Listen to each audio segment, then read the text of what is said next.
maia, ia tātou alalanga fia ia Iova.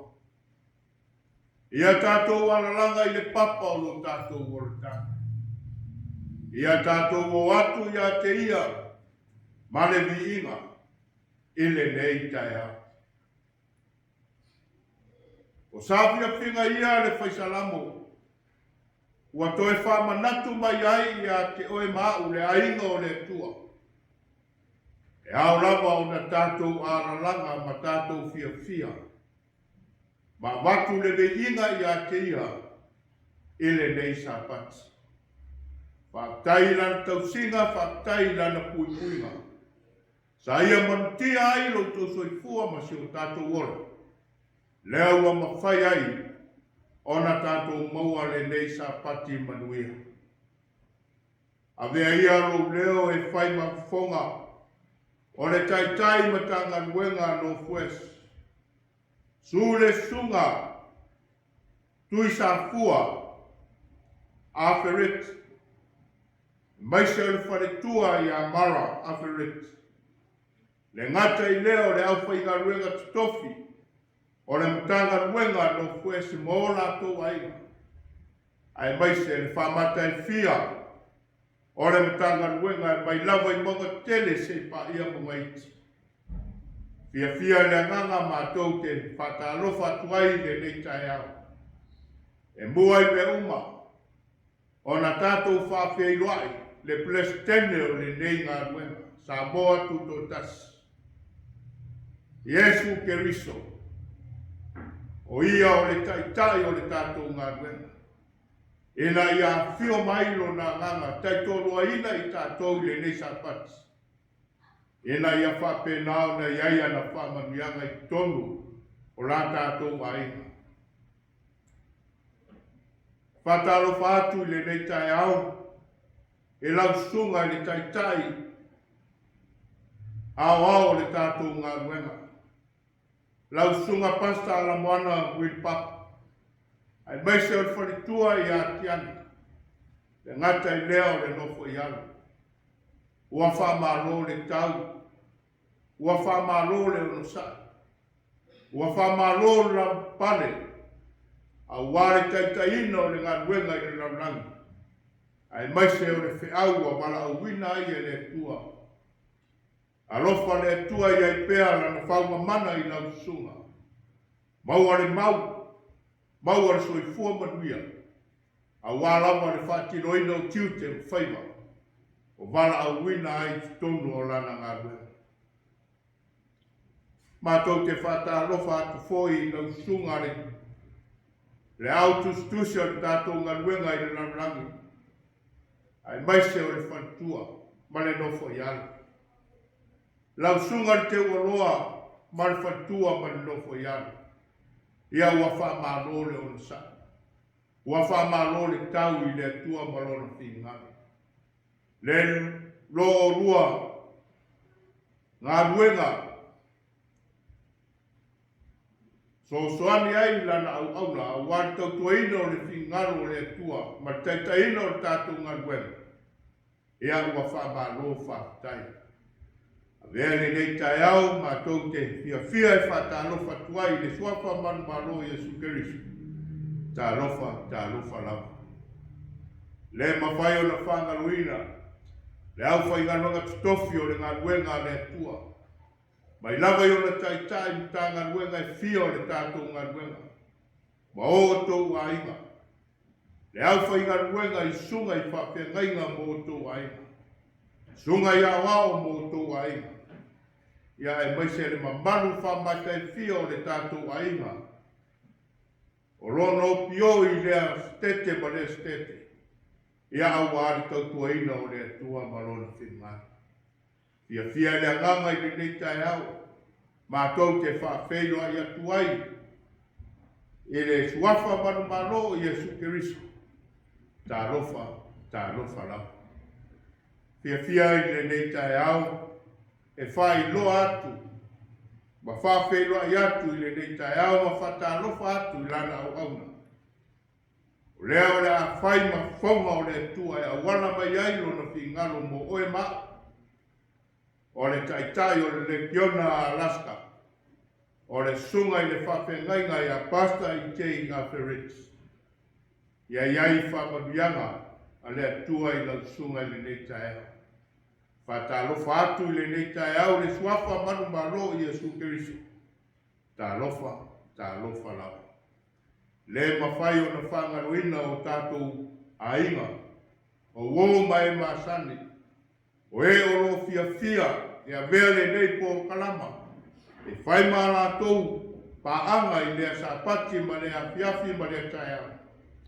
Ia e le mawhai o na whangaruina fia le nei taeha o Faafeiloaiga, e le suafa Malumalu i Iesu Keriso. Talofa lau. Walau atu i nei tula, tātou tutulai, a mataina le Sauniga o le aonga sā i le miinga. Lua se lau tolu fumanua.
Ia nama ni atua no Iese ni tu nama Simativa. Le atua no Matagaluega, matu Faafeiloaiga tu yo luna. Matu ule le atua na ngana sau la fio. E fatasi mai e matu Iese. Le atua no matu tama. Matu Faafetai le neia na yeo le tua. Papena na awala tuai lo fin na luna pena te whanai. Nei e papena na paia ni sia ngana mo ngana. Ina ia Sauniga ina tole na Faafetai. Faafetai le atua i ho kumoni. Wa e wala awina i ma tole whanai. Matou wole lea le atua lo matou tamā. Ia e alofa mai soso ni mai. Stonu longa luenga sa moa tuto tasi au. Le atua mātou te mana o mia la o fio e so se minuti so se kon. Ia e alofa mai whamanuia mātou taita i au. Na au na ia pastor wili mai Fatua, ia faafua loa pia lo laru, soifua leola malumalusi, ia faapena na maua pia na ua leo misai na maluenga, awalu inga maluenga, famanuia le atua, ile laulau mafono le atua, i sui o kumiti filifili le atua, o lo faafua ina na maluenga wa Samoa tututasi, Famanuia na o Faafeiloaiga, mai lawe mātou Toeitiiti Tanaluega o lo tūmatangi olo i lea te whāne tua Malumaluega. Ia o ati ia i whamanianga, ai mai se lea tua na i o mātou te mātutua, se ia o lawe se au Toeitiiti o Malumaluega, Famanuia foi na o Faafeiloaiga, Malo Malo, I may say na Faafitoa, Malumalu, tua matanga. Ole la wafia stemila tu la ila au ona mo fola ina la uku tana. Ia faatumu le tumu tua mai la wafia. Ia fapenane atua na e whamanuia mai matu Sauniga nei te rawe a masai. Mai lava na matanga si a o na whaiuma. No lola va suafa Yesu Keriso o mātou o le mātou wala awa tuai. Amen. Amen.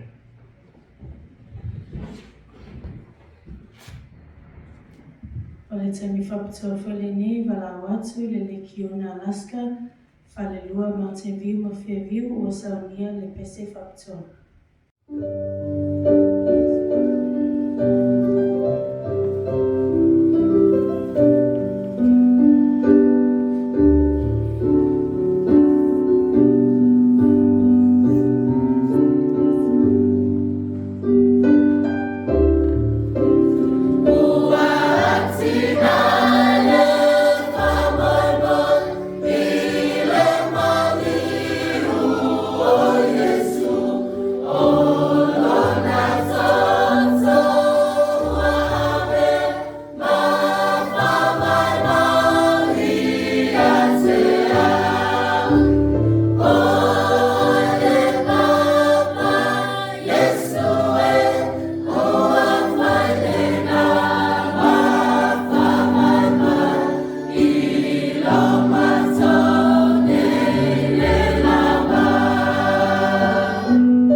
lo sapati ua moa lo whanau. Ai maise nei awa noa mātou so sue lo a fionga Paia. A wāse Lesona mo mātou nei sapati. Le atua whamumuri Ia malue lo anganga pa ia ma whangaina no mea whainganuenga whātau haa. A wāse Lesona mōru nganuenga le tua. Ia vi ia lava oe e whawewau o na lo suafa pere Yesu.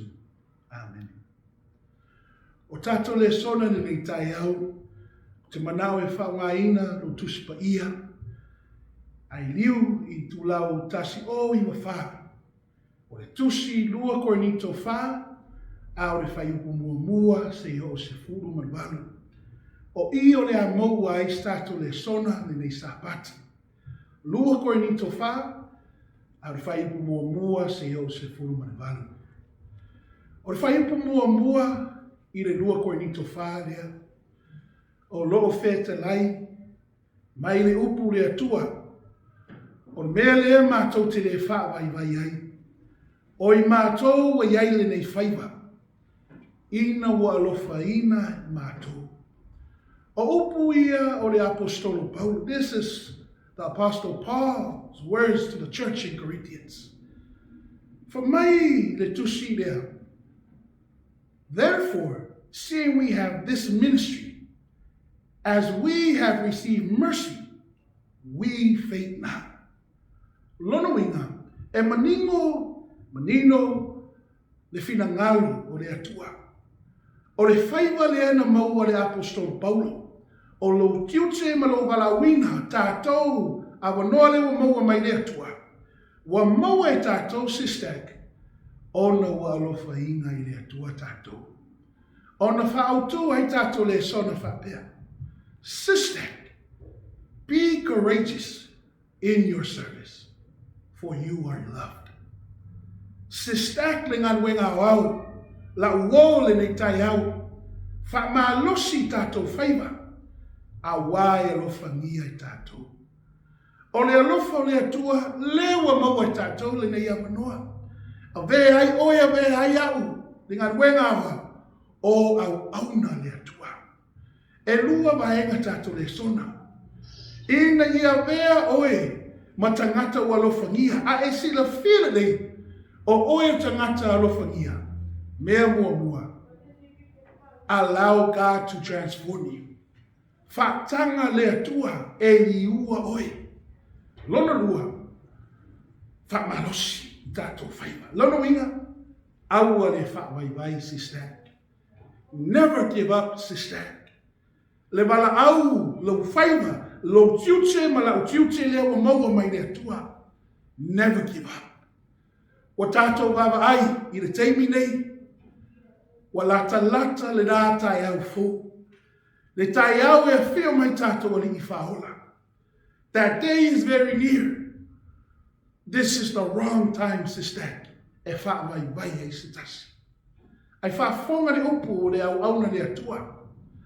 When Christ is loved more than self, the Savior's beautiful image is reflected in the believer. Lonoinga, ai mawhai o na whaatanga i oe le atua e suia oe, e liua oe, mea mua, ia siri lo alofa i le atua i lo oe.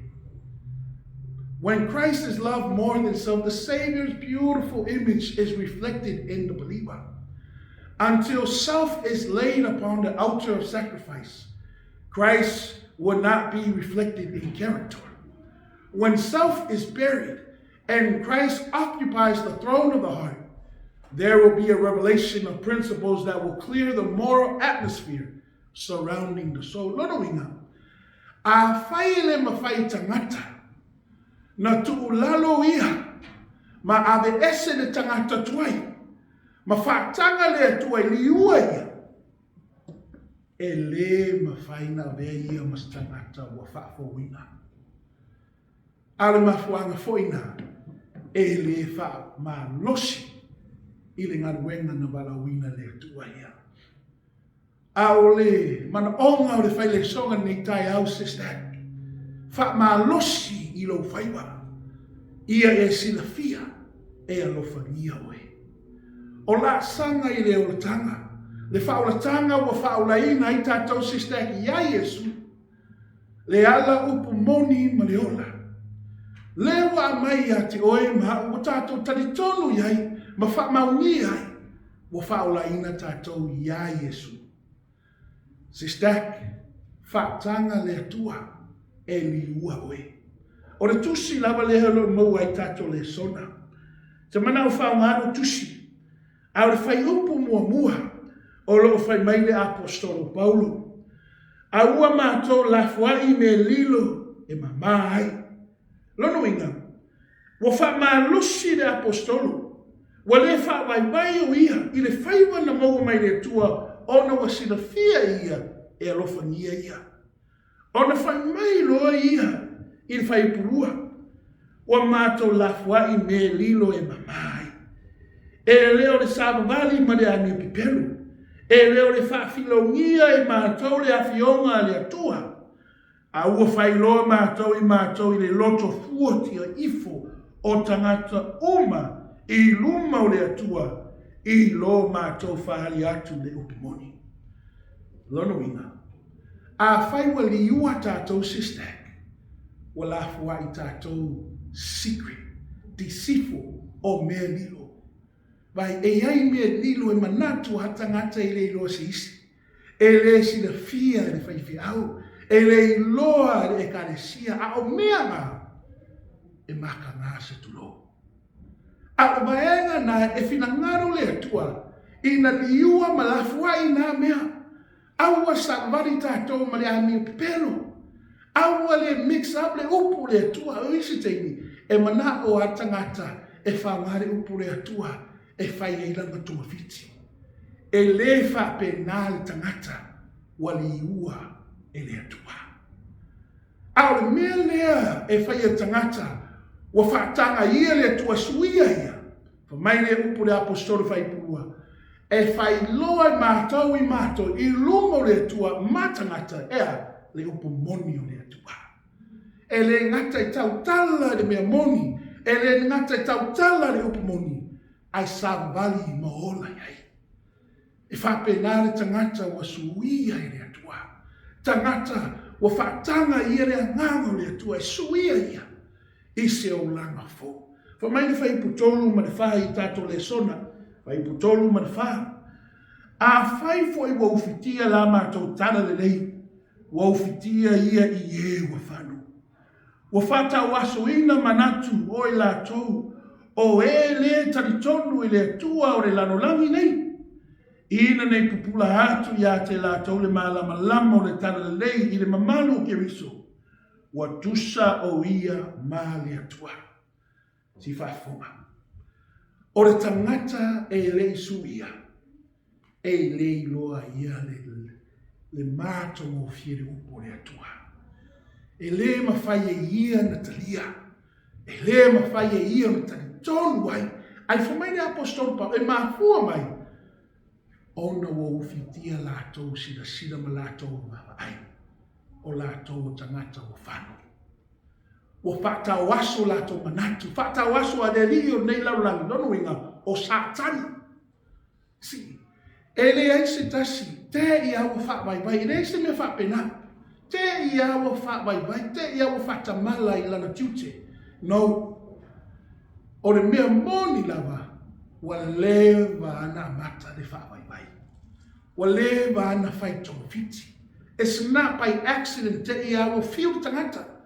Te ia o whaawaiwai oe. No. Le ainga le atua.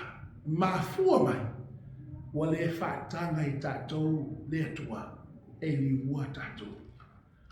A whai is a bad habit. Bose addiction, bose lifestyle. Le ainga le atua. E le mawhai. Ona tātou mālosi e whai ngā ruenga le atua. Whamai le upu le apostolo Paulo. Ina ne i pupula hatu le mālama. Le mālama le nā. SISDAC e whaolaina i tātou. Faafofoga i vaenga lea. O le tangata o le mawhai na whaatanga ia le anganga le atua. E suia ia. Man cannot provide himself with light, but he can make darkness for himself by closing his eyes from the light. Lono inga. E mafua ona le maua i le malama. E mafua na wha vai vai. o ia lava. Ua le mua wha ia le malama mai le atua. Ai wa fia ia I me loto ai o ia. Le Ekalesia le atua. O le Lesona nei sa pati mo tātou. E na ia tātou whaamanosi I le awa noa maua tātou mai le atua. Ma ia e sila fia ua lofangia oe Mahu Church. Whaipulima ma le ono le lau whaitau. Wa mātou te le talaina I mātou. We don't preach ourselves. A o ke riso Yesu le rii. Oi mātou nei foi o a o tau au auna ono Yesu. A wao le atua o le na whaiatu ia pupula mai le malama mai le pōriuri. O whapupula mai e ia I o mātou loto. Ina ia malama e lo ai le mamalu le atua I fofonga o Yesu ke riso say amen. Lono inga, we don't preach ourselves, but Christ Jesus our Lord is who we preach. Lono inga, I told Iese too, SISDAC, it's not about you. It's not about me. A o Yesu malama finangalo. For mai le upu, le fai puono lea. A wao le tua, o le na fai atu le pupula mai le malama.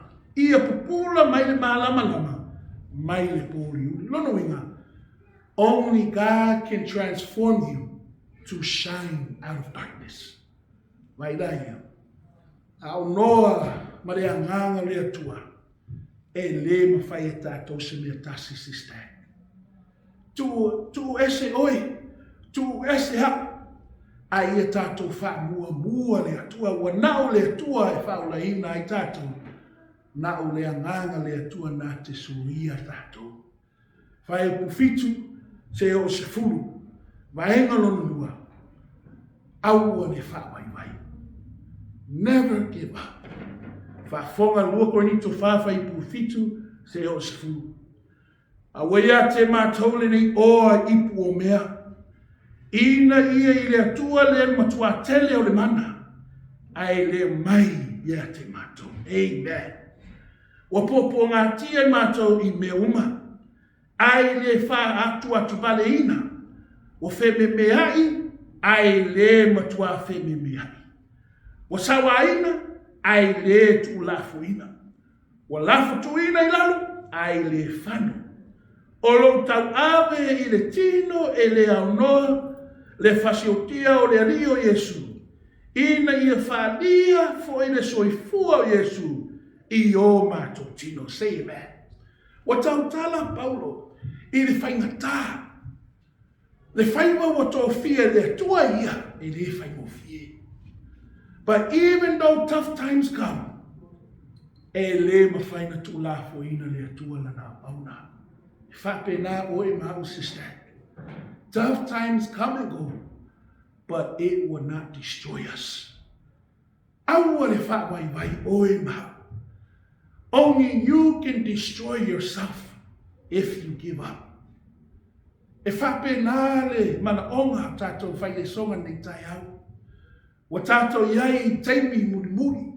Teimi whahibu wai le nei paneta. Aua whawaiwai SISDAC. O lo filfilinga, malau filfilinga, e manuia I tātou. Victory is promised because of the oa.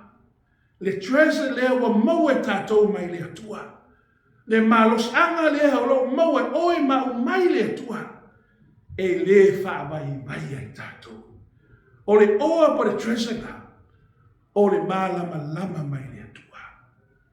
We have come so far.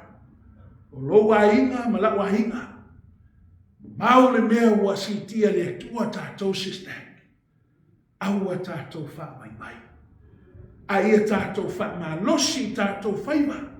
Whaafonga whaipu se fulu tasi. Se o se fulu manima. A wao I mātou nei o lo uola. Watu ina atu pe lava I le oti ono Yesu. Ina ia whaalia foi le soifua o Yesu I o mātou tino anu vale. O lele, wanga lue le oti to tonu ia te mātou. A o le ola I to tonu ia te o tau. O loo ia te mātou lea lava loto whaatua. Pei ona tusia wa o whaatua o le mea lea na o tau tala atuai. O I mātou foi wa mātou whaatua o le mea lea wa mātou tau tala atuai. Wa I loi mātou o ia nā te toi whātū I le rio Iesu e toi whātutuina foi e ia I mātou I a Iesu. Ma tuina atu I mātou whātasi ma o tau se furu malima. Wa ona o tau o mea uma. Ina ia whaatele aile ni inga I le tua e le Faafetai o le Toeititi. Ona o le alofa tu noa ua matua tele. Ma ailai. O le ola, life is given unto death because of Jesus. Lona winga, na o Yesu hae mawhaina tātou maua I le ola. E leo se isi mafuanga o maua tātou le ola Malumalu wa na o le atua lava. Yesu le ola. Pe oti pe ola. SISDAC ia tu mau pelo whātuatua. Le ata ngā o tangata e le whawaiwai. Vai, o whamai le Apostol Paulo. There is hope beyond this life. E iai le whamoe tuatu nei soifuanga. E le ngata I le whamoe tātou nganuenga SISDAC. But a whai tātou te whatamala. A whai tātou te whawaiwai. Le Ekalesia le atua. E oti a tātou ona o tātou. Au le Lesona nei tai au. Ina ia whapenana mausali ai tātou whamoe. Le langi ma le ola I whawau Sauniga le atua mo oi mo au SISDAC. Au le whawaiwai. Se fulu ono, se fulu Malumalu I tātou tusi e whai ua I tātou Lesona. O le mea lea, mātou te ne whawaiwai ai. A wai ui lava ina tau au ina uma lo mātou tangata I whafo. O whafo ina lea I totonu I lea aso ma lea aso. A wā lo mātou puapua ngā mā sangia, ma le vave mawai. E tupu mai ai mō mātou le manuia mamafa. E matua siri ese lava ma le whaumau. O loo mātou le natu I mea wa vaia. A o mea e le vaia. A wā o mea wa vaia. E ngata maia. A o mea e le vaia. E whaumau ia. Sila mai. E whafauina le tangata totonu. E mafua na whafauina le tangata totonu SISDAC. Ona wa e le whawaiwai. E le mawhaina toi maua o ele mahalosi pe a e ki wau. Aua le whawaiwai. Don't just talk the faith pe o le whai upu se furumantolu le na sao no mai Paulo. Don't just talk the faith. Aua le tautala so I nau le whātuatua. A ia e soifua mahola I le whātuatua. Le whamoe o tātou o le langi. Your reward is promised. And don't let it go for anything. Nothing is worth it, SISDAC. Aua te whaamaiwai. A ia whaatanga le atua. E suia tātou. E whapenana tātou maua le malosi mai le atua. Ona awa e alofangia tātou. Maumuri whaiwa I tātou Lesona. Awa o le alofa tunua. Wa whaolaina I o tau I le whaatuatua. E le mai ate o tau foilea. A o le mea wa foina mai e le atua. E le ona o ngaruenga. Ina nei mita se tasi. A wā o lana lava ngaruenga I tātou. Na whaia I tātou I ake riso Iesu. Ina ia whaia ngaruenga le lei. Na saunia na mua le atua. ina ia tātou samari ai. Tātou SISDAC o oi mau o tangata ua lofania. E favorite a tātou luma le atua. Lea ngai tā ua i le pese sa whapenani Sauniga le lekiona Alaska. O oi o le papa Yesu e, o whai le nāma wha mai mau, i lo mātou nei le lawa. Pe a lutia i tātou, pe ngalo lona alofa, ava ai pe ia Yesu, e mai o mea tina. Le a inga le atua le nei sapati, fa ma losi tātou whaiva, a wae alofania i tātou. Sauniga tātou tala. Faafetai le atua i lo upu. Faafetai lo alofa siri ese i lo Ekalesia. Faafetai lo whaamaoni. Le nei tu lawa maea Lesona lo Ekalesia. Ia whapena na ngalui pe loa nganga ia te mātou. Whaalautele, whaatupu mātou whaatuatua ia te oi. Sauni ai mātou mo nā aso te awhiu mai. Whamanuia lo ngaluenga o aho, sa mua tutotasi. Ona lo suafa pere Yesu. Amen. Tau ia veare, e upo re atua mai Faafofoga mai ai sa mua nei sa pati. E a vea o se fuafua rongo maalie, whaatupuina ai manatu e ngai Tele o na mona. Ia wale atua malona finangalo. Talo i le atua, ia lofa foi le atua, ia sana whamanuia, i le taitai le kiona, pasta i te i Afereti. E tusa ia le whiau mātango fie i le sapati. O le mātou tatalo i le tua whaipea ia souma. Ia alofangia i le tua tau au nanga. Whaafua loa pea le soifua le ngai Telea utu pupuina. Whaafuro mana ula e le ananga Paia o le tua. Ia wafai walo filima. Tusa i foi mai tau Toeaina o le tua malona finangalo. Ia vere nei tula, a vea ia foi masui o rana wauna taitai.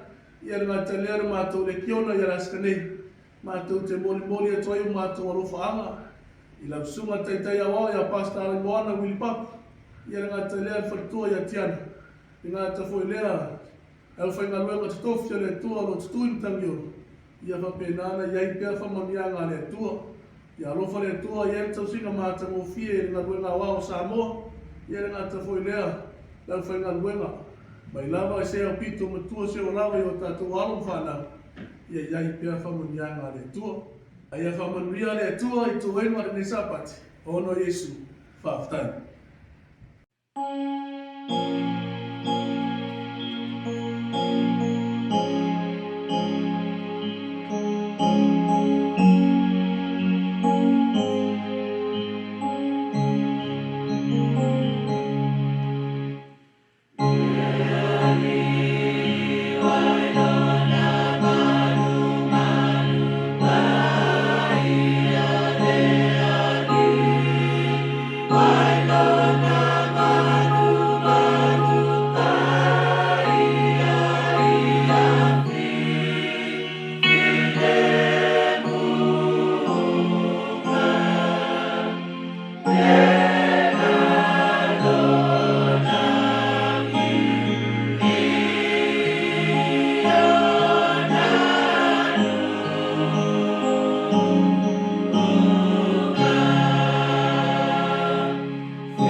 Mātou tamai o le langi.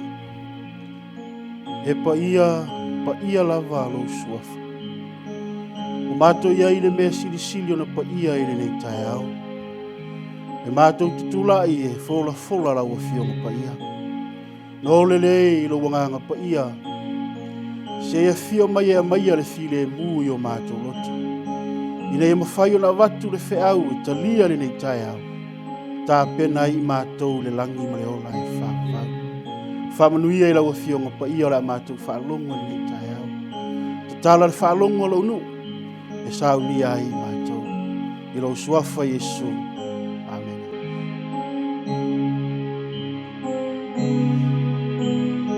Amen.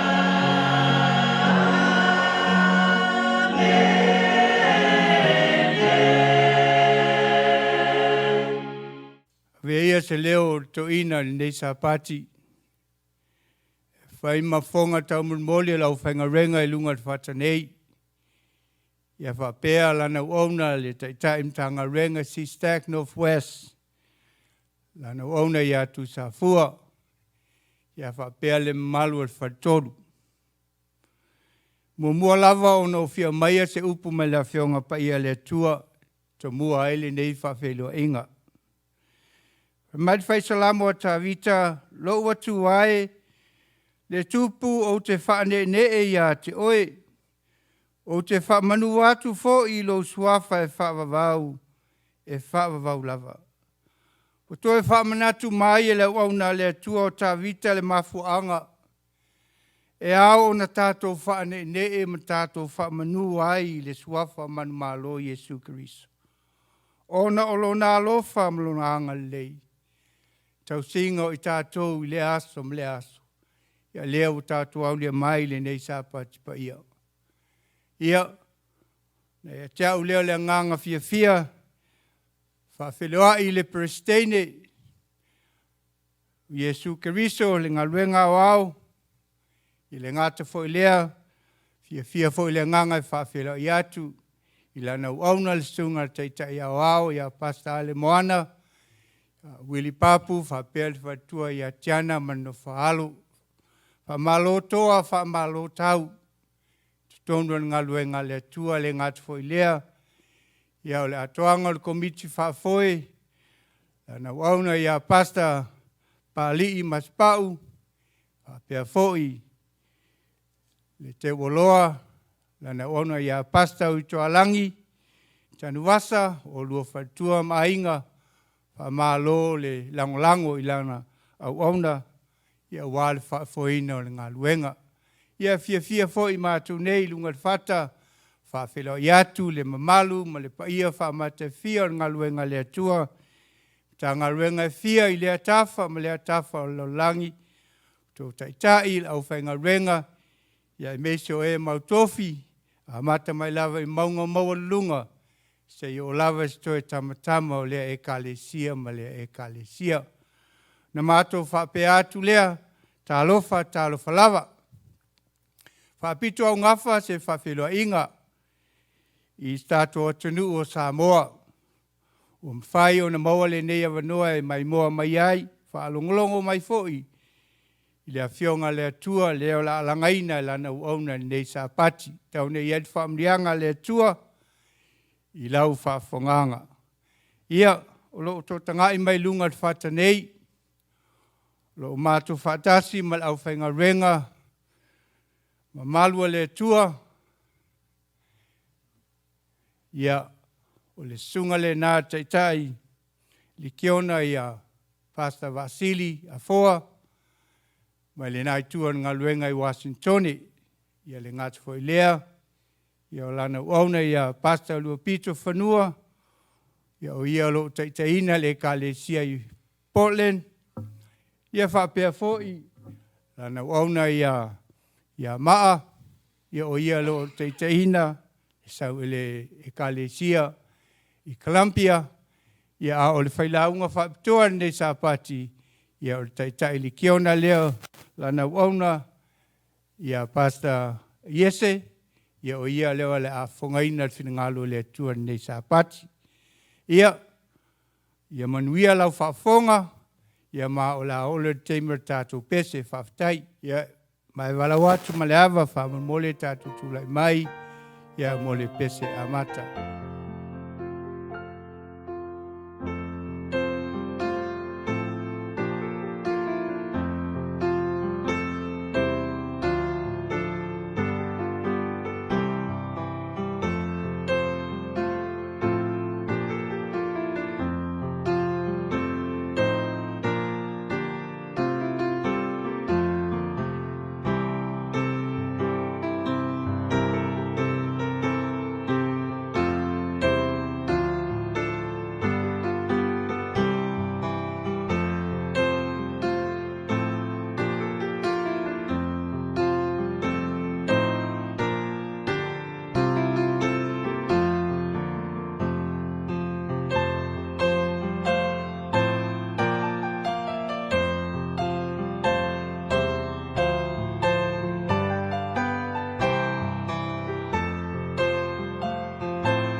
Tātou wha maulalo le tua tala.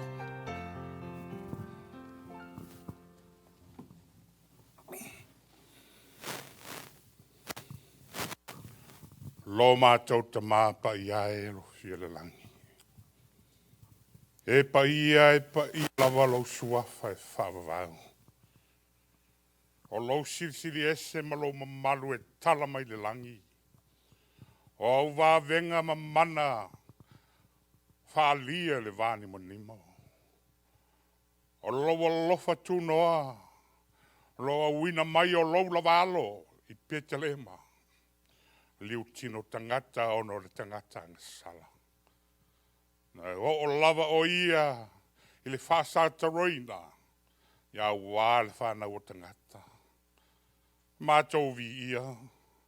Faafetai oe lo mātou atua. Ono le siri ese. O au ngā luenga mamana. Mātou faafetai le neitai ao le neisa pati. Ma le neisa uninga wā vea ai. Le nei tuo le langi o lau ngā luenga le Northwest SISDAC. Whai masui o lau ngā luenga le langi atoa. Mātou whai sa pati fatas. Mau Ekalesia i le tū ma le i tū.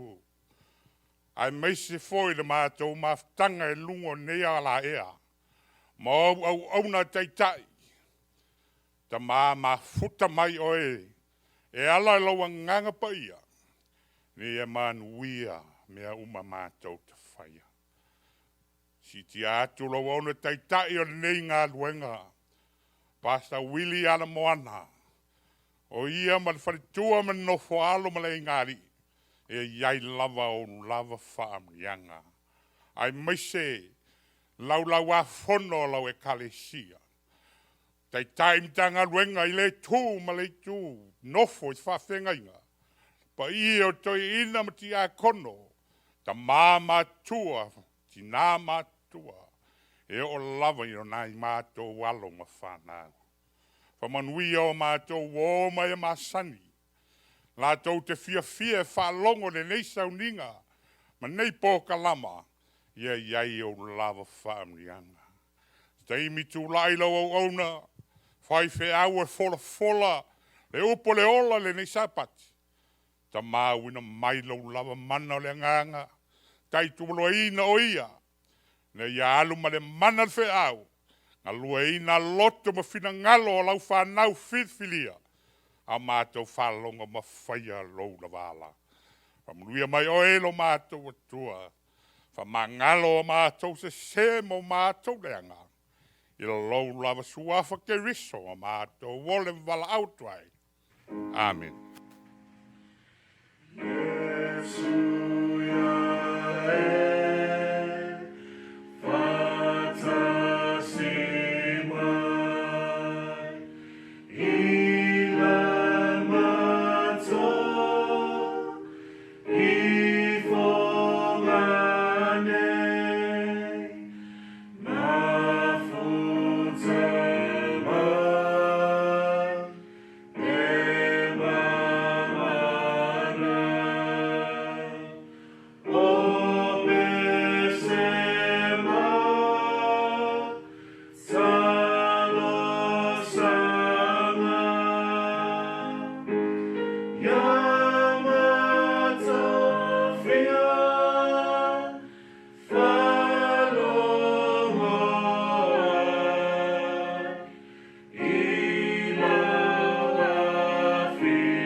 Watu ti a kono, tūlai mai mo tātou taulanga ma suruai.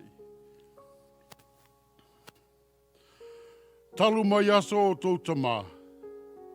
Wau tau te se ai au tūla whono. Mau tau le tau siusi ai. Foi mai a ia te au. Ono au foi atu ai lea ia te o tau. Ua whetalai mai ai o vo au. Au au tau whai mai. Mātou te fo i atu mani a. Pe whawe le tangata mea o le atua. A o tau, ua o tau whaoa o mea.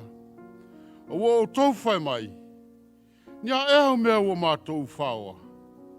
Ua o tau whaoa mea se furuai a o tau mea. A toa mataulanga. Ua matua whawhanoina o tau o le nu umalava. A wā ua o tau whaoa o mea.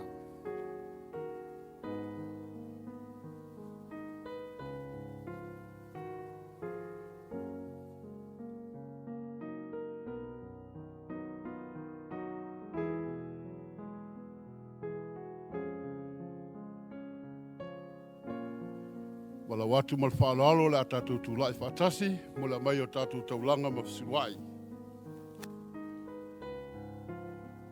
I nā au maia me se furuai a tō mea umalawa i le whale tuai mea. Ina ia iai me ai lo whale.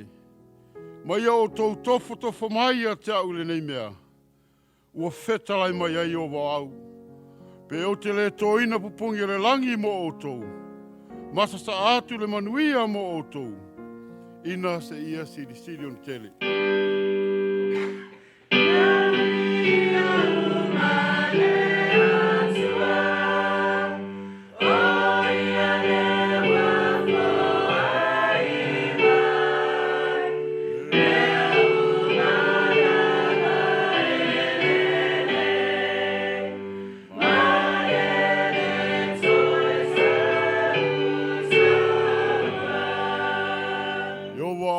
Mātou tamā. Au tūtulai ti a kono le nei tai au mawsuluai mataulanga. O fua le malosi na e fohai a te i mātou le nawa yaso. Leo o mātou toe whafo i atu i lawa fio mātou te le toe tautaua. Ona ua tā ua i le pa i o lawa fio le nei tai au. Na ona mātou wole i a te oile tamā whamole mole. Whamanuia i ai awalo na whaongaina i lau whiau ma Laugaluega. Whamanuia ti a kono ma la tau vaenga whaile nei tai au. Whamanuia i lau nuu whapenana lafo le nei tai au. I lau lava suafa Iesu. Amene.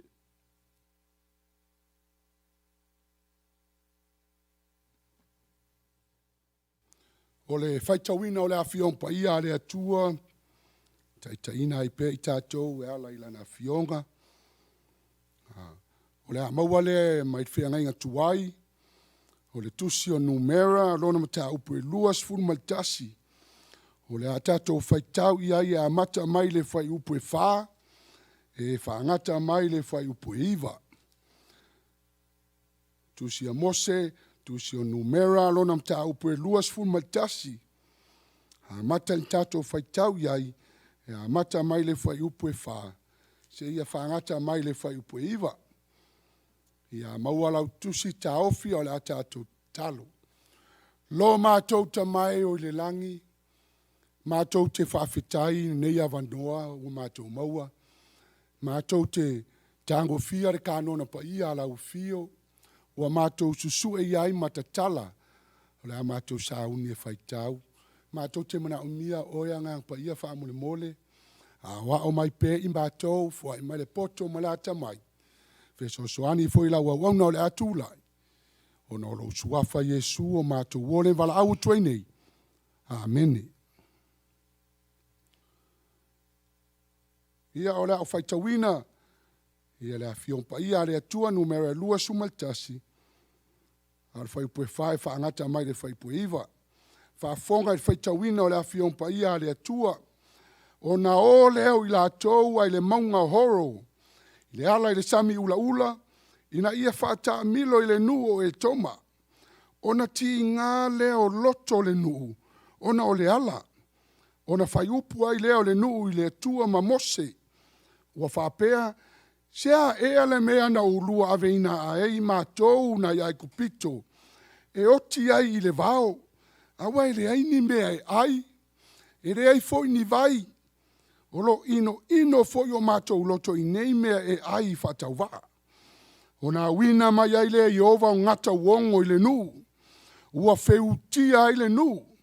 O nā oti ai leo tangata e toa Tele o Israelu. O nā o mai ai leo le nuu i a Mose. Wala tau whapea mai. ua mātou anga sala, a wā ua mātou whai upu ia Iova, atoa fo i maoe.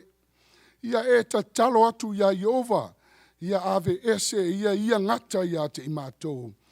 Ona tatalo ai leo Mose mo le nuu. Ona fetalai mai ai leo Iova ia Mose, ia e whaia se ngata wongo, matua e lunga i se la au. Ona taitasi ai lea maola, o e ua utia, pe a vava ai atu iai. Ona whaia lea e Mose o le ngata apa me mea, matua e ilunga i se la au. Ona whape ai lea, a whai ua utia se tasi e se ngata, pe a vai o ia i le ngata apa me mea, ona ola lava lea o ia.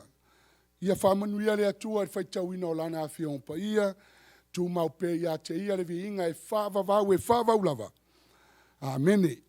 A le asui lau whaafonga o le pesi Faapitoa o le launga, o le a Sauniga lea e le Matagaluega North West, ia le pesi Faapitoa. Oh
o Saunia Tatalo, mo le whiau le nei sāpati.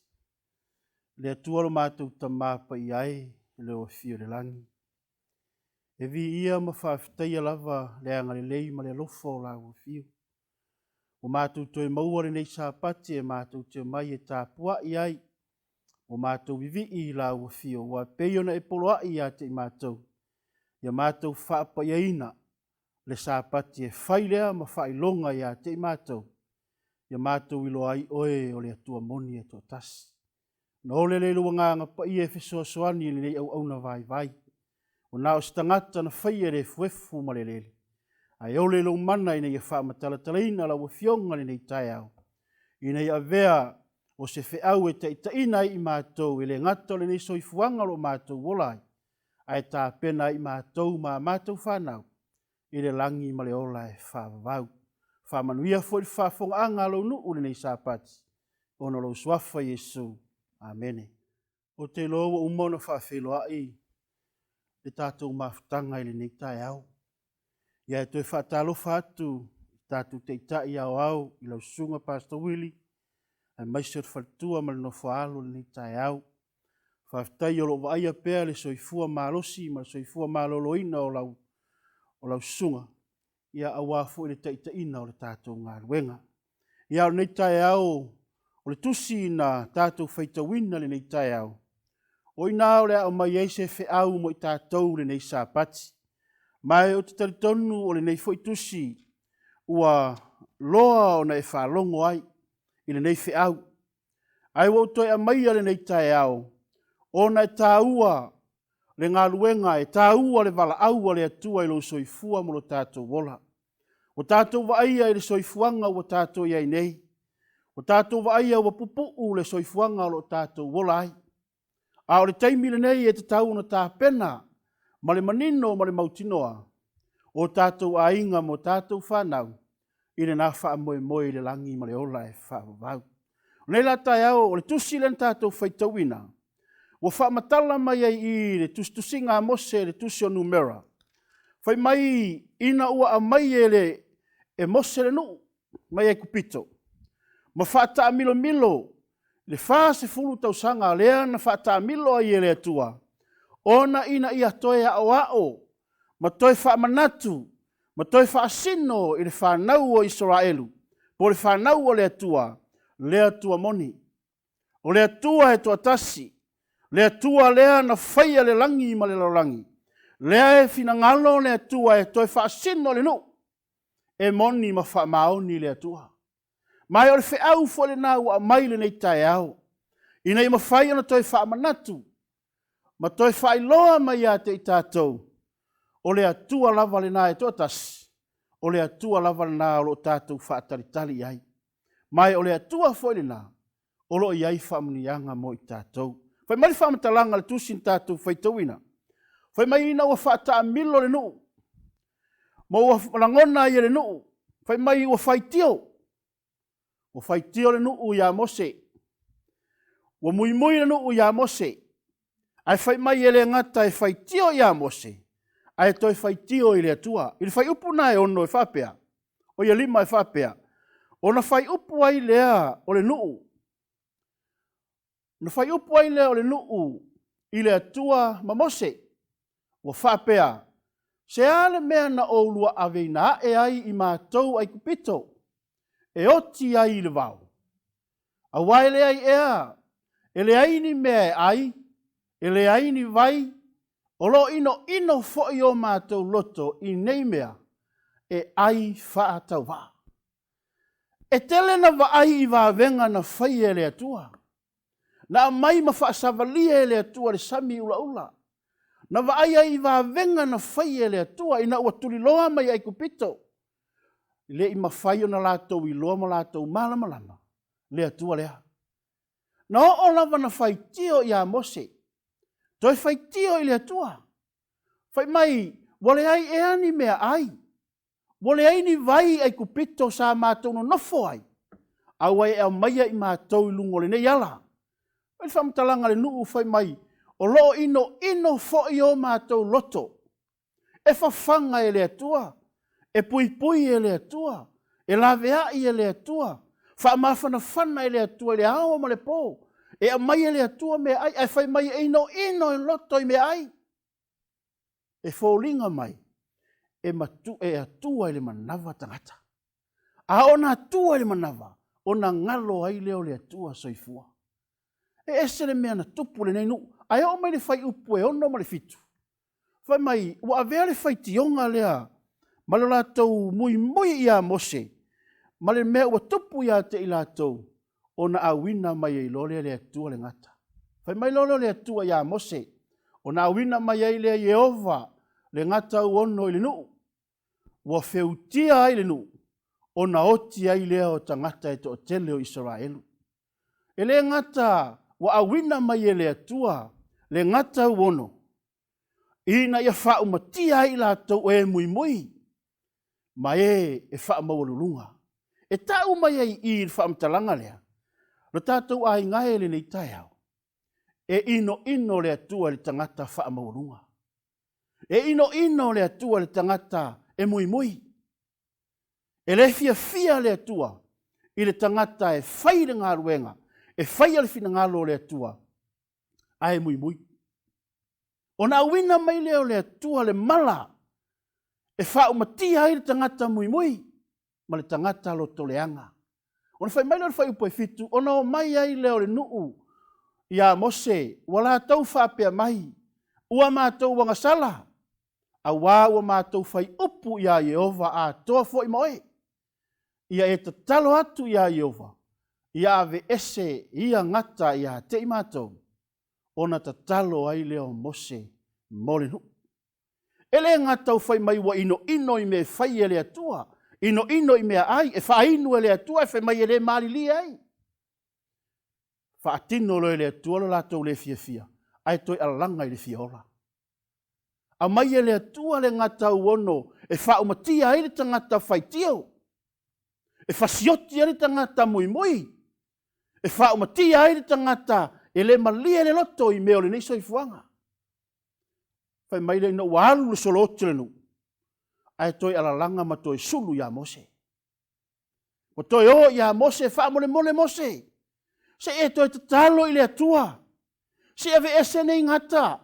O fasio tia ai mātou. Ua i loa. E o le atua e le o se atua. Whaingo fie le atua. E le o se atua. E ula i eisi tangata. E leo se atua e te whaitio i ai. Le ngata le whai mai wo alanga ia Mose.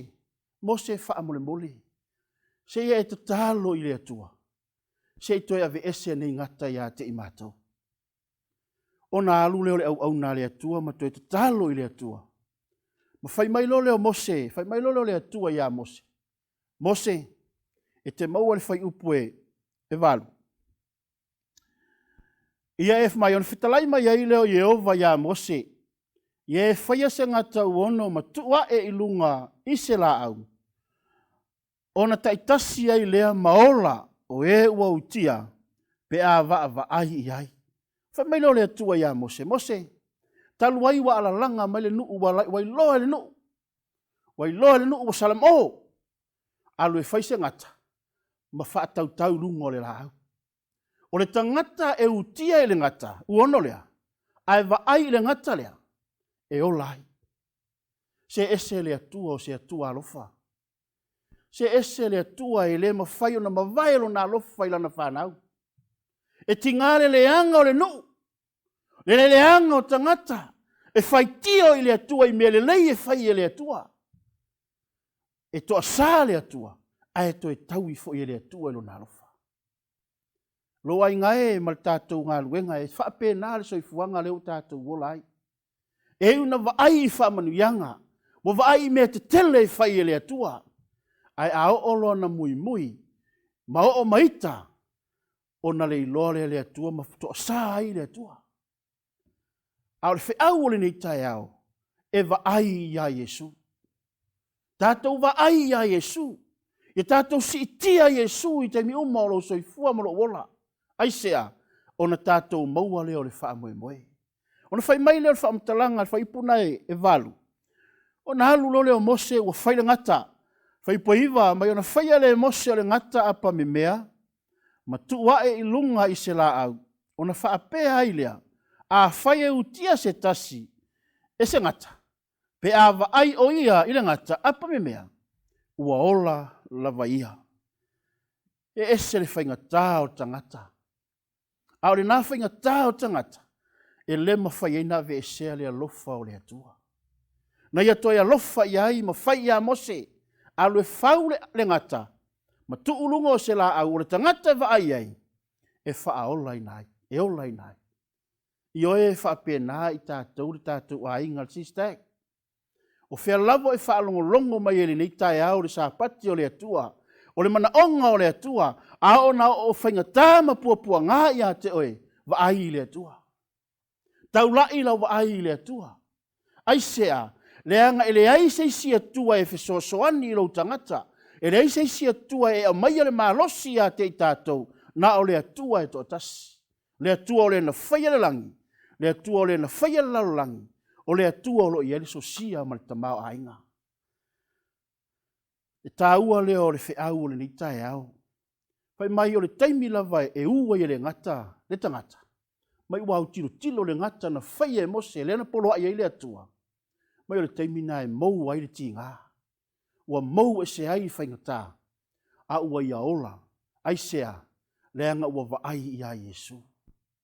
O le whai mai leo le mau au tū, o le matua o le a mau al tātou mau au tū le nei tae au.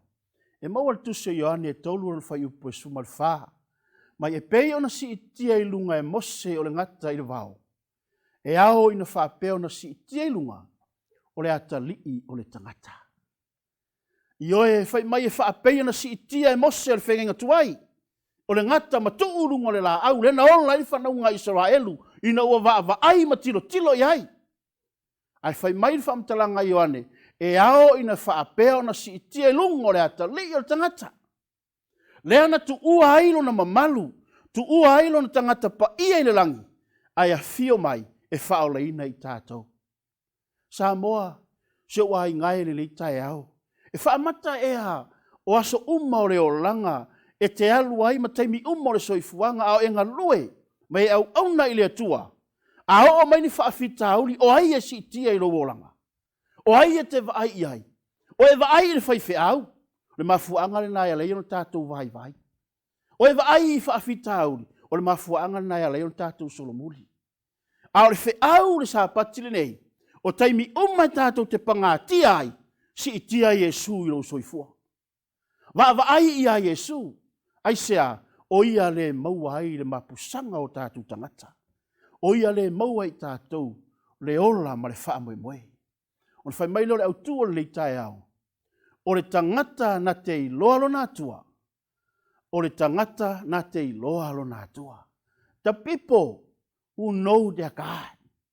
Lona winga, e tau mai e le whiau. E iai tangata e le iloa le atua. E iai tangata e iloa le atua.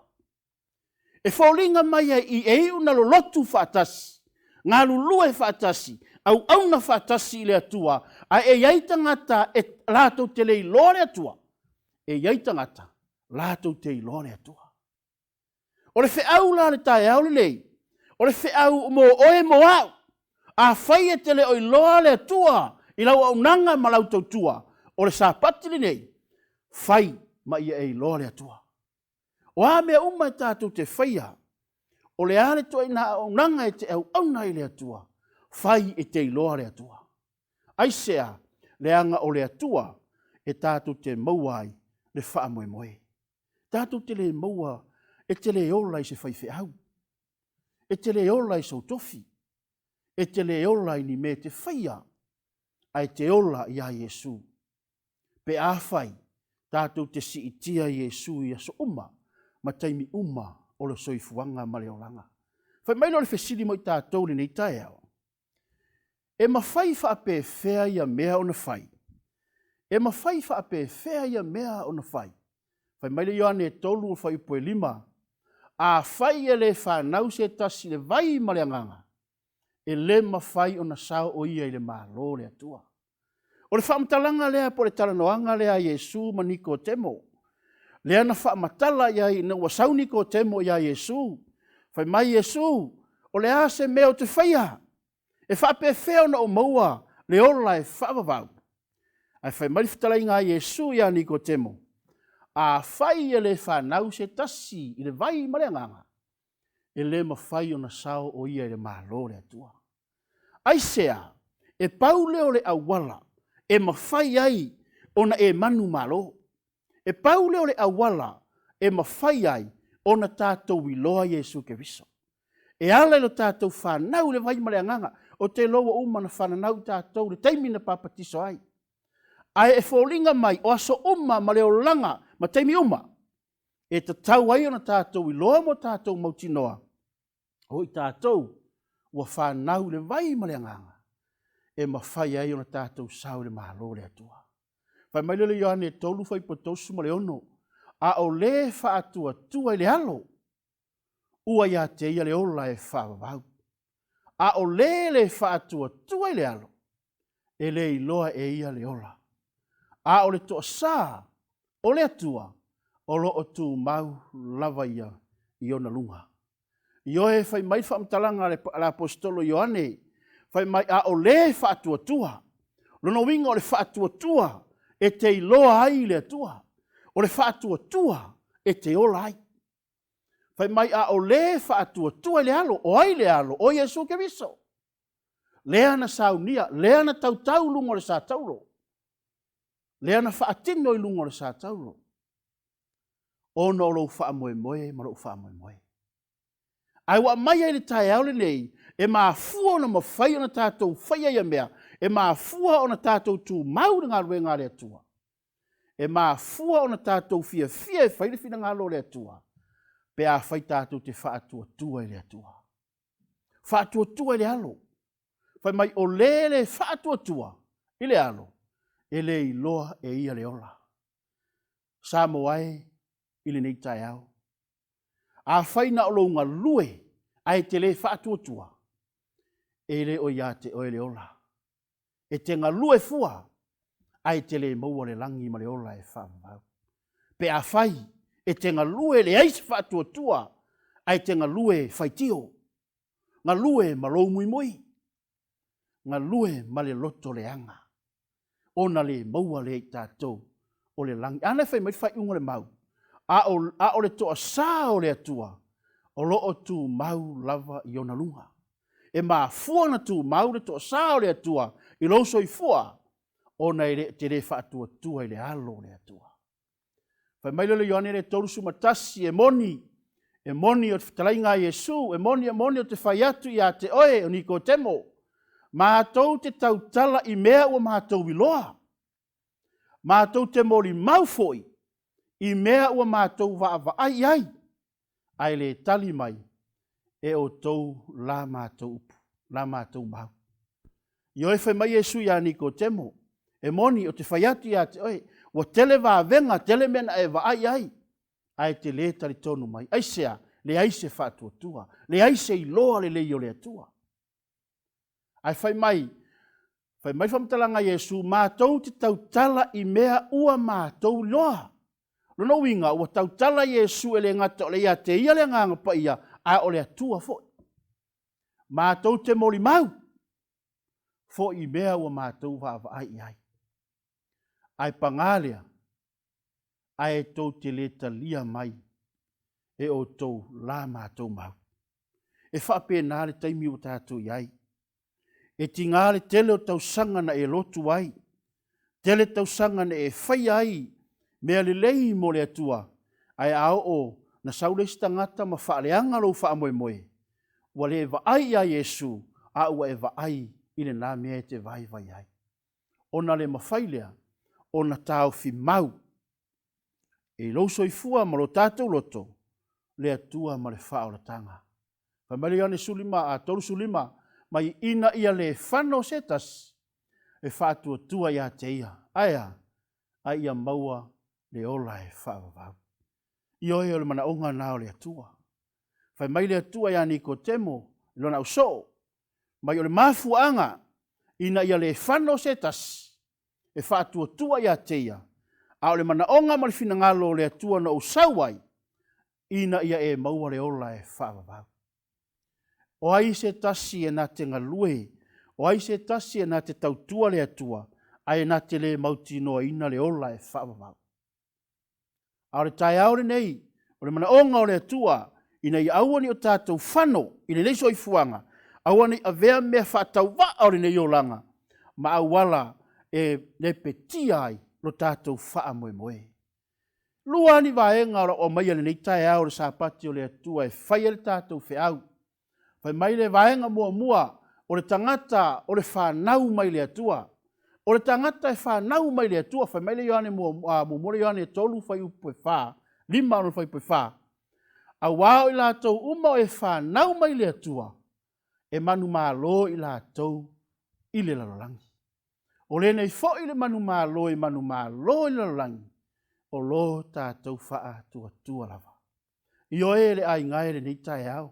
O le tangata e whanau mai le atua. O whea lava le me alu i ai. O whea lava le me a ngā i ai. E i loa le lei. O ia o le atali, o le afafine o le atua. E Malumalu i me o le nei soifuanga. E iei le istangata. E mapu sāpati. Ai alu i mea whailo na ainga. Ngalo le sāpati o le atua. Ai whai mea lai mana oilo na ainga. O na soli eile o le sāpati. Wa le tauana o le whanau o le atua. Ai ua sui leo langa ua olai eisea. Ua wha mua le ainga. A o le tangata o le atua. O whea lava ia nga iai wha poiponga oti. O whea lava le mea lu iai. E i loa tangata lalangi. O ia o le whanau o le atua. O ia o le hatali i o le atua. E Malumalu. E Malumalu. Whai mai to overcome the world through their faith. Nuna winga o whē te halu iai. O oe o le tangata Malumalu. Aisea, leanga o oe na whanau mai le atua. Whai mai le vaenga i lua. Whai mai le wheso e whā tōsu tasi ma tōsu ma lua. Mai ia tea ma o tau upu Faafiu ma lava. Ma le lotoa ma le ita.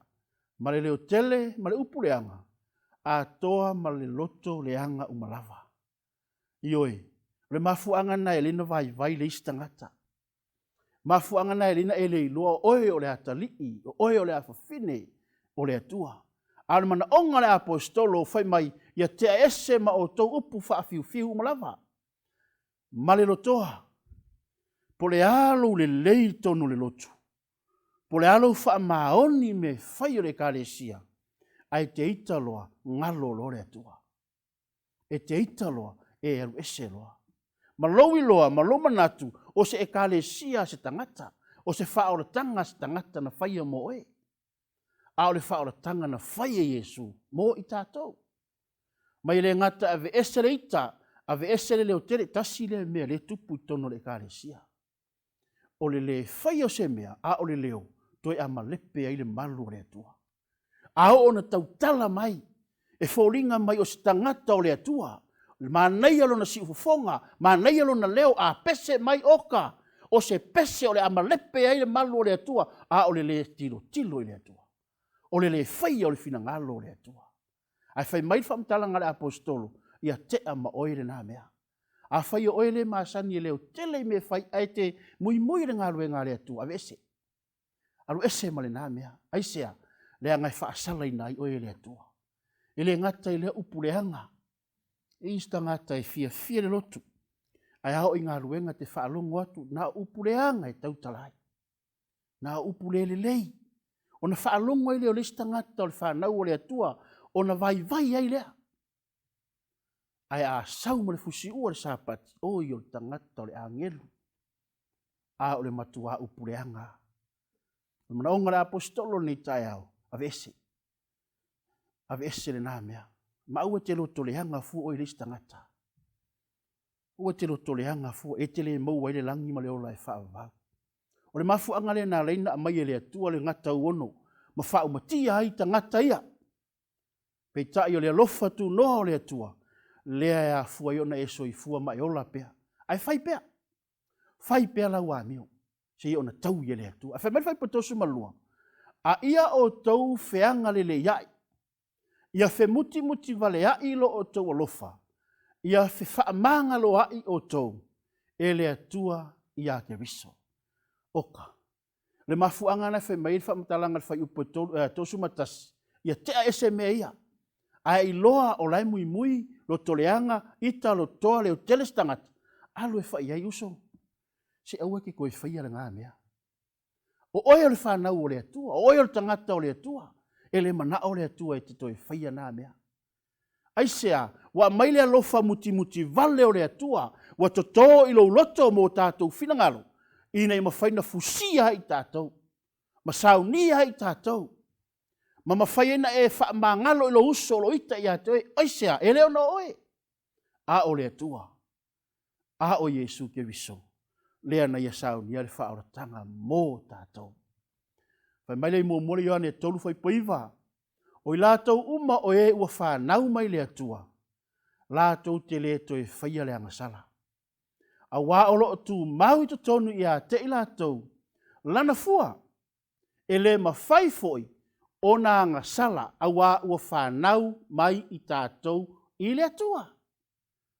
Whai mai whaamtalanga le apostolo Ioane, o i lātou uma o e whanau mai le atua, lona winga, o le tangata ua soifua maola i le finangalo o le atua. Nā te le toi whaia le angasala. Le a le angasala, malama. A o e sila fia o Iese me o e vai ai. O le mana onga o le wheau o le nei sāpati, au e toi whaia, o oe o le whanau o le atua. O oe o le atali o le atua. A wā o loo tū mau i to tonu i a te i tātou na fua. E te ofai mare Kalatia e 5 no whai upo le fua o le nganga Paia. O le fua o le nganga Paia e tupu i to tonu o le tangata ua o laile alofa, ua o laile ono sai, ua o laile mautinoa. O mea lei uma, a vai atu o tau sauni mea leanga, o le nganga Paia lea ua fua i to tonu o tātou tangata, ua fua mai ai mea lei. Aisea, ona oi o le whanau o le atua. Amen. But my do not commit sins because his seed remains in him. Amen. Ese le tā ua o le atua malona finangalo. Pe a whai tātou te iloa o tātou o whanau mai le atua. Pa mai le skielu le tosu ma le ono lusu ma le ono. O te avatu fo ia te o tau le loto fou. Ma o tuu i to tonu ia te o tau le anganga fou. O te ave e sea le loto ma a aio o tau tino. Ma o avatu ia te o tau le loto a ano. Oka, se le mea o fina ngalo le atua e a mai a te oe mau. Ina ia mawhai ai o na tātou wa ai pea i le atua ia sa oma. Whai marifa mtalanga i skelu e te avatu ia te o tau le loto fou. Se e te moe i le asu, i le po e ala mai tai au o faafowina o manatu. E te alu te whainga aluenga, a wa umana e faafetai le atua, wa umana si tia le atua. E te alu te whainga aluenga o whea te alu iai, e vevesi mai le larolangi, a wa iloa, wa mai le atua le loto fau ia te oe, se e te tautala mai ia ona o mea faua, o mea o lai le istangata. Le ngata i lea whai mai matu i to tonu ia te o tau, lea nganga fau. Oka, na o mea faua e a mai le atua, pe a whai, tātou te si itia Iesu ke riso ia sa uma. Brand new. E le to e mai e le atua ni mea palapala. E le to e mai e le atua ni mea le yanga ila na whanau. Ale whai mai whai ingo le mau. O te ave e sea le loto maa. Ai o tautino. Samoa. A whai o maa alo loto le nei. I le lau au nanga. Ave ese nei. Ave ese. Langa i to sa ili atua ia te oi. Ma o avatu ia te o tau. Le loto o ano. E le ngata o le loto fo. Ai to e mai ma le loto e a ano. Rono winga e matua brand new loto. Amen. Fai mai le vai ngai lua o tātou launga nei tai au. Mai o le toa mo le atua. O le toa mo le atua. Tani elu le sutasi fai patosu malua. Mai o e anga sala i le whea ngainga, e le anga i lātou i a te ia i wha ole olenga. A ole nu, o e ua i loalo lātou atua, lātou te wha malolosi, ma whai mea te tele. Rono winga o le tangata ua taua o le toa mo le atua, e le toi vai ni mea wha ole le atua. Na te le toi whaia ni mea e wha ole ngia ai le atua. Ai na te whaia mea te tele. Fight for the truth. No inga, o te mi uma e au auna i le atua, o lana te tau o ia o le toa. Na te le toi whaia ni mea le anga. Na te le toi whaia ni mea la haiti. Na te whaia mea te tele. A le whai mai whamtalanga tu se tani eru. A o le nuu, o e ua i lolo lātou atua. Ea, lātou te wha malolosi. E wha malolosi i aso uma. E o lava le sāpati, e aso le vai aso. E wha malolosi, na o mea te tele lātou te whaia. E te tala noa tu iai e whai mea i te whai mai le ai. O te le toi whaia ni mea la iti. Na o mea te tele o te whaia. Aisea, le anga ua ta ua hau o le toa mo le atua. Le anga o leo te tau mo le atua. Whai mea te tele. Au e te toi whaia ni mea la iti. Au e toi whaia ni mea ni. Whai mea te tele. Whai mai le lua timo teo e whāro whai fitu ma le wāru. Wau tau le tau wale lei. Wai u ia te au le tau sinionga. Wau ta ofi o le upo le whātua tua. Walu. O le nei. Ua te wina mo au le pale o le amio tonu. E fua ina ma ia te au lea la vaso. Lea lii whaamasino. Amio tonu. E le ngata fo ia te au. A i lātou umalava. O e fia fia i lona whaali mai. Whai mai paulo ia Timoteo. Timoteo. Wa o tau le tau wale lei. E mo i lava e le i u le tau sinionga. E le i u le tau wale tau wai paulo. Whai mai paulo. Wa i u ia te au le tau sinionga. Aisea, leanga o le ta ofi e paulo le whātua tua. Leanga e si itia e paulo. Teimi umma o lona aonanga. Teimi umma o lona soifua. Na te si itia ai le atali o le tangata. Iesu ke viso.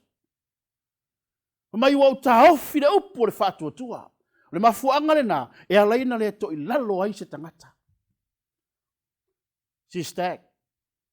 Mafuanga nā e tātou te whaia i me te tele. Aisea, e te alu ia so uma, e te ta ofi wailoa le whātua tua. E te mawhaia i me te tele. Tau sinio. Aisea, o le atua. Olo i ai mea te tele. Ai a fuana le a mai e le atua. E ma fuana e le va ai mea te tele. Ona e le ai se whātua tua. Ana whai mai le e peru na su tasi whai poi onu. E le fia le atua. E le tangata e le ai se whātua tua.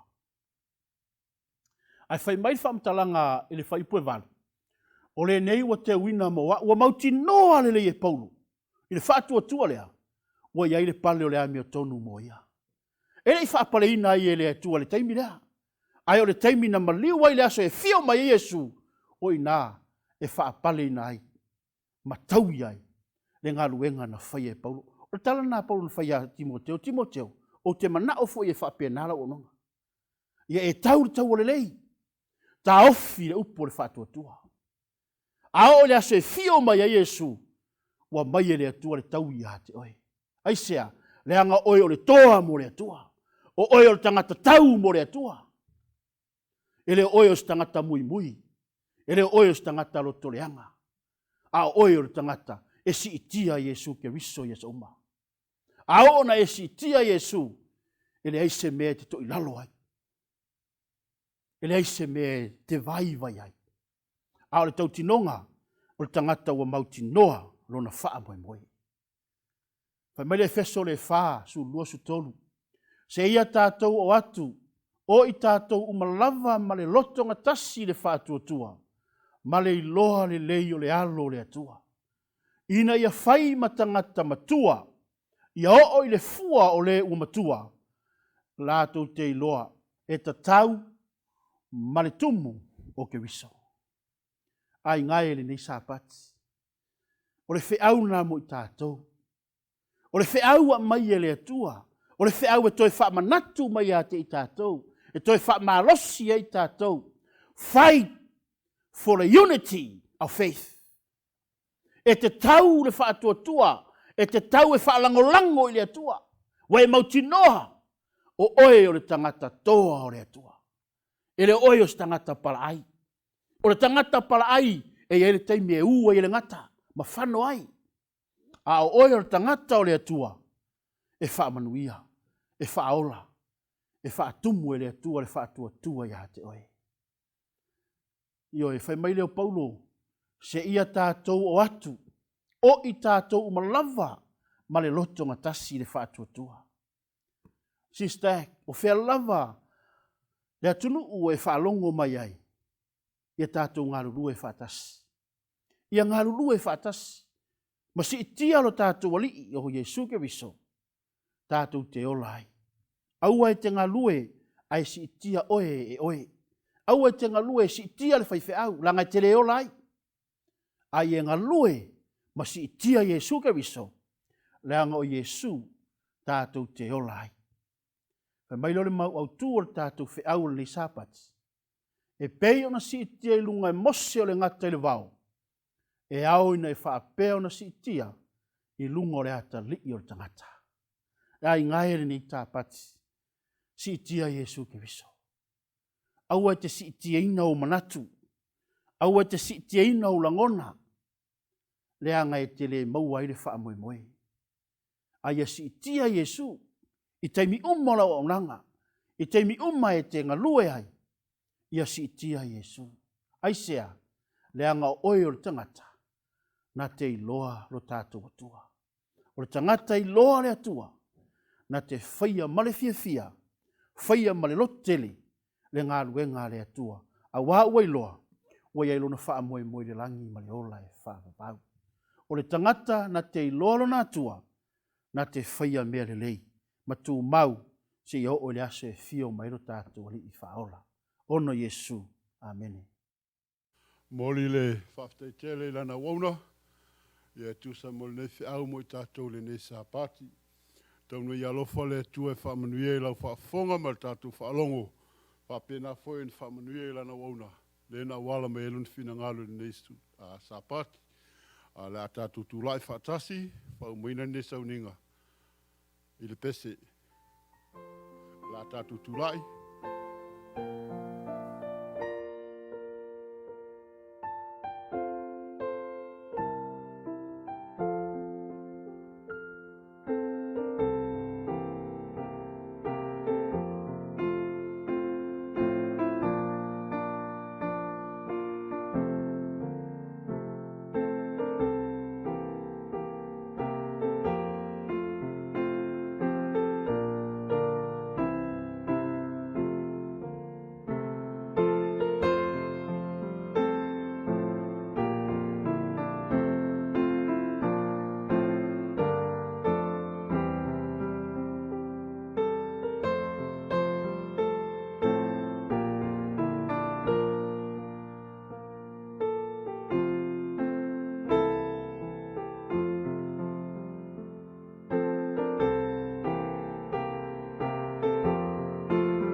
Faafetai tele le atua i le nei sapati. Faafetai tele fo i le nganga Paia le whaamatalaina i o mātou loto. Le wheau i nei Saunia ma tā pena i o mātou tangata. Mo le nā whaamoe le aso e te awhio mai ai. Le atua i a veru nganga Paia e whaamausaliina i whina ngalo maloto. Le wheau o whaalongo i le nei sapati. Whaamanuia fo i si o mātou teitai au au. Ia mai se whaafonga anga si o mātou ngaluenga sa moa tutotas. I le nei sapati. I lo suafa Yesu. Amen.